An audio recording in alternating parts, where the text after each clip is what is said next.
Every 3 weeks I need my hair cutting. What is happening, Blades? And welcome back. Chris Wilder's Blades Ramble. We are proudly sponsored by Action Coach Sheffield. I have not come down from Cloud 9 yet. I am absolutely over the moon with what's happening at the moment. It's madness because we're bottom of the league. We're bottom of the league with 5 points from 14 games. I should not be as happy as I am, but it's madness to think how optimistic I am for the future of the club. I'm not saying the immediate future.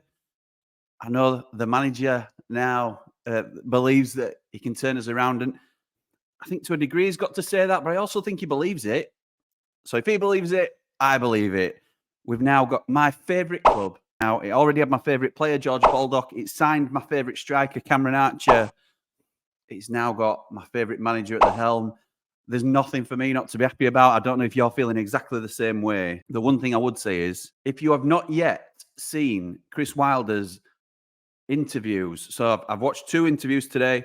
He's done one with the club when he was officially unveiled. I think it was around 1 o'clock today. And he's then done the presser for the Liverpool game, which is ridiculous to think he's in the dugout so soon. I was on Radio Sheffield this morning, very privileged to be asked to go on, and talked about it can't really have much more of an influence than a rallying cry.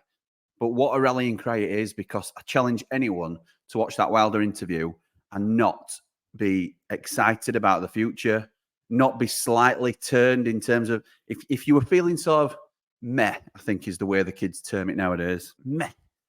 Not, it's all right. It's not exciting. Or I'm not sure how it's going to work. And Billy, I'm talking to you as well, pal. You can't watch those interviews and not be, oh, come on, son. This is what we want. This is our club. This is getting our club. He was very respectful of Eki, which is great. And obviously they get on really well. And there's no reason to have any animosity towards Eki, nor should any of us really. It just did not work out in the end. But he talked about the recent events that this club's gone through, particularly the last 2 weeks, is not Sheffield United. It's not a Sheffield United performance. And he's here to bring the club back together again. He said exactly what we predicted he'd say. And that's not because it's rhetoric or because it's just something for, it's because it's who he is. It's what he wants to do. And we knew this is what we'd be getting with him. And I love it. Love it. I absolutely love everything about it. If you can't tell already, I'm ridiculously excited for this appointment, because he is... Prince Abdullah went on TalkSport earlier today and talked to White and Jordan, and he basically said there's no other manager in the world that's more appropriate for this job. Now, that's said slightly tongue-in-cheek, because if Pep Guardiola became free, I'm sure a lot of clubs would want him. If he wanted to come to Sheffield United, I'm sure he'd be welcome. But there was a stage when Chris Wilder were in charge of us that I wouldn't have swapped Chris Wilder for Pep Guardiola. Sounds ridiculous now in hindsight, but there's more. It's about the feelings you have for your football club and what it does to you. And we all know this, whether you're a casual fan, whether you're a diehard, whether you go to every game, whether you're not able to go to every game, but you still support us with everything you've got. It's the way that they make you feel. If you're watching in Spain or Australia or wherever, it can still ruin your weekend if we don't get 3 points. It's the way it brings us all together. There's nothing like it. There's nothing like feeling like you're a part of the club. That's how we should be. Talked about it again.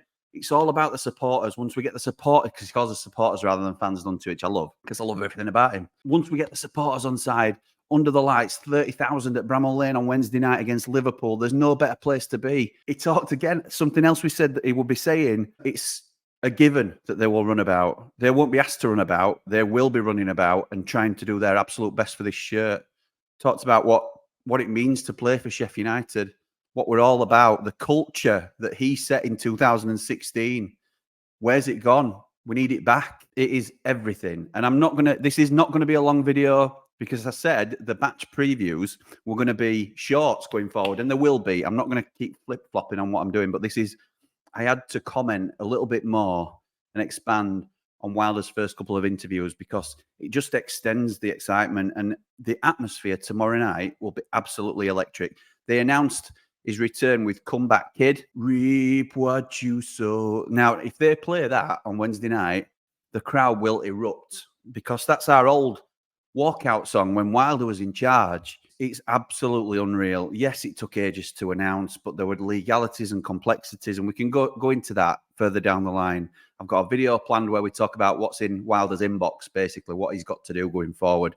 And he knows there's loads of work to do. But for now, the focus moves to Liverpool. And this is, of course, the warm-up. He has put out his rallying cry. I think there will be big changes, but not necessarily in personnel. So I'm going to ask you, what's your team?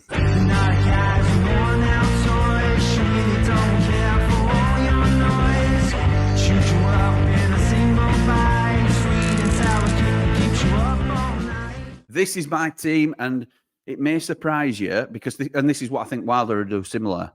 I don't think there'll be much changes in terms of personnel for his first game, but I think there'll be changes in terms of attitude. What he'll be looking at is to see how players react to him being in charge and what it means in terms of the mentality he's trying to instill in these players.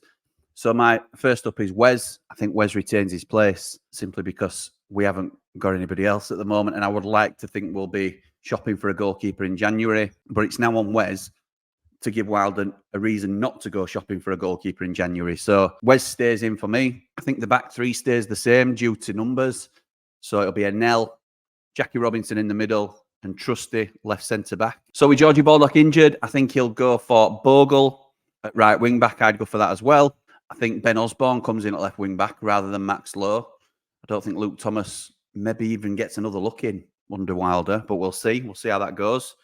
You might give him a chance. It's so unpredictable now. It's somebody new, but I think what he'll do is go with Ollie Norwood in the middle. Ollie Norwood always divides opinion, but it's a bit make or break for him as well in terms of how he's going to react under Wilder. Is he going to step up to the performance levels and effort levels that he demands?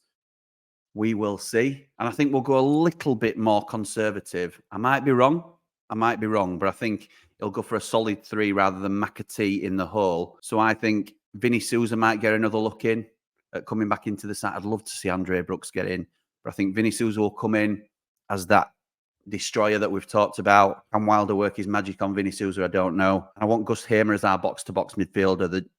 I've heard a lot say the John Lundstrom role. I think Hamer's a much better player than John Lundstrom ever was, but we haven't quite seen it yet. So Hamer being given license to not go back and sort of break up play, receive the ball in the centre circle and go towards goal, do what he did for Coventry, create chances, score goals, be a real attacking threat from the midfield. And up front, it's going to be the impressive Willa Sula alongside the main marksman that is going to absolutely thrive under this manager, Cameron Archer.